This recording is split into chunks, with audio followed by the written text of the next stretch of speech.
Pemirsa, Kejaksaan Agung atau Kejagung telah menerima informasi terbitnya Red Notice buron kasus dugaan korupsi tata kelola minyak mentah Muhammad Reza Khalid atau MRC.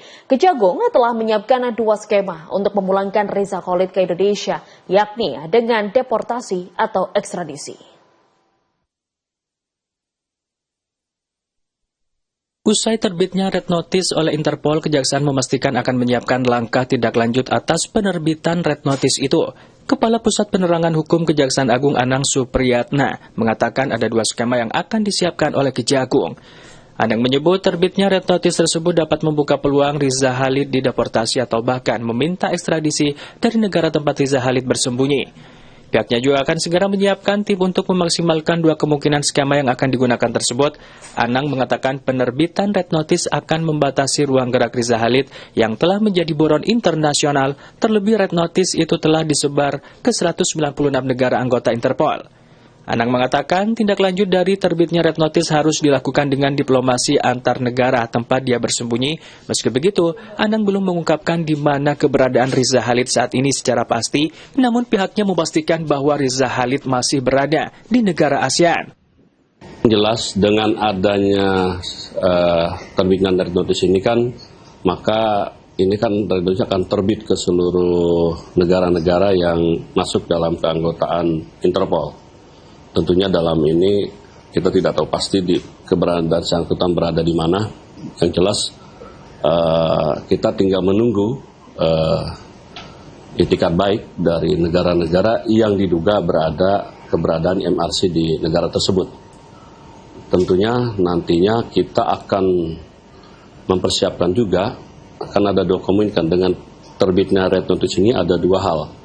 Baik itu nanti dengan sistem deportasi, karena kita sendiri sudah mencabut kan.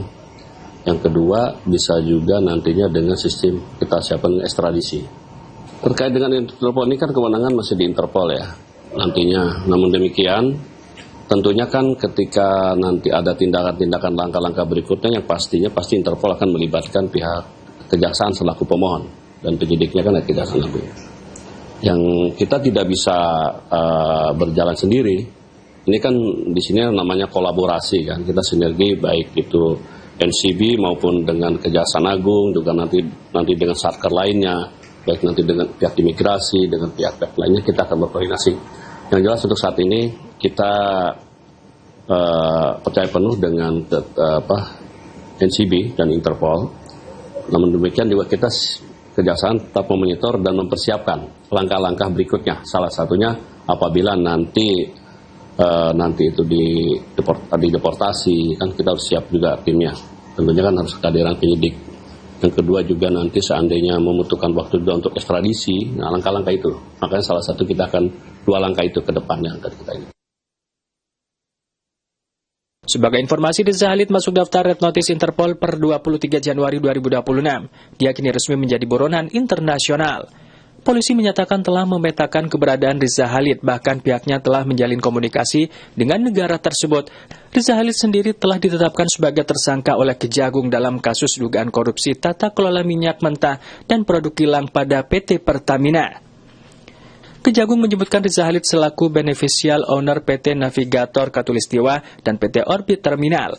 Kasus dugaan korupsi tata kelola minyak mentah dan produk kilang pada PT Pertamina Subholding dan kontraktor ini diduga terjadi pada periode 2018 hingga 2023. Jika ditotal, sudah ada 18 orang sudah ditetapkan sebagai tersangka dalam kasus tersebut.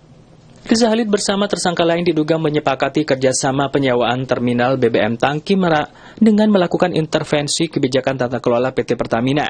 Padahal menurut Kejagung, PT Pertamina belum memerlukan tambahan penyimpanan stok BBM saat itu. Kasus ini diduga menyebabkan kerugian negara 285 triliun rupiah.